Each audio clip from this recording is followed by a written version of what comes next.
I'm starting work on a WPC PowerDriver board, and I've already removed C5, and I've taken this big sand resistor off because I'm going to put a 1N5401 with the banded side down in here to protect C11 from a misconnected connector.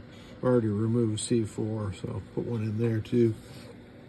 I come over here to C2 and let's see if I can zoom in on, yeah, you can see it just started leaking and has corroded those traces. So I immediately start looking over here for some corrosion. You can see that R205's got some on its legs.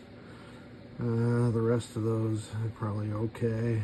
I'll wire brush them and see what it looks like.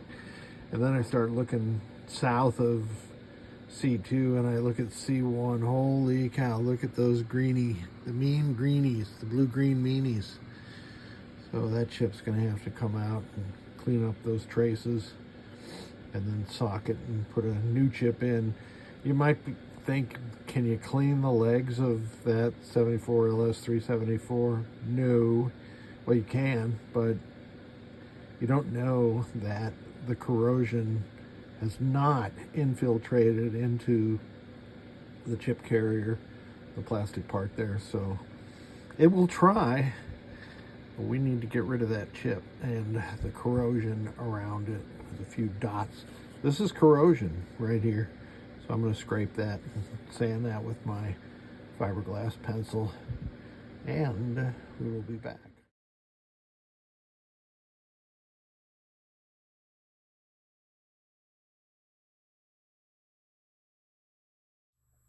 A PowerDriver board from a WPC 89 or WPC S game came along with its DMD controller, and I have rehabbed the high voltage section of the DMD controller, and you saw what a mess, or at least partially what a mess it was before it came to me. I like the whalebone formation of the two Zener diodes on the driver board. This is what I've done. I found F115 blown. It's a 3/4 amp slow blow, so I've replaced it.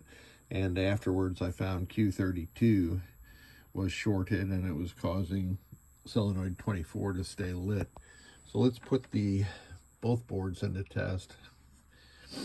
Actually, all we really need to test is the driver board, because I know the high voltages are now working on the DMD controller, hence the display.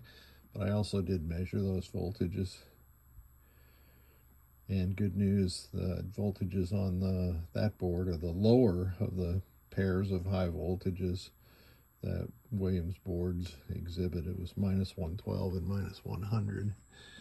We can test the GI. Good to see all that GI dimming working correctly. Since I've done this 1,000 times, I can tell immediately if that's going to be working or not. We can test the lamps and the flashers at the same time. Lamps and all the flashers. I'm using a WPC DMD test ROM in one of my bench MPU boards here. Let's, while we're at it, we can show how to do display test. Now, display test will ponder along here unless you use the coin door increment button or decrement button, I guess, to speed through this. And we frequently advise people to wait till this test runs to the end and you're looking for that message, RAM test okay. If you do not get it, odds are that the RAM, which is underneath that Williams sticker, has failed. So both of these boards are good to go. I thank you so much.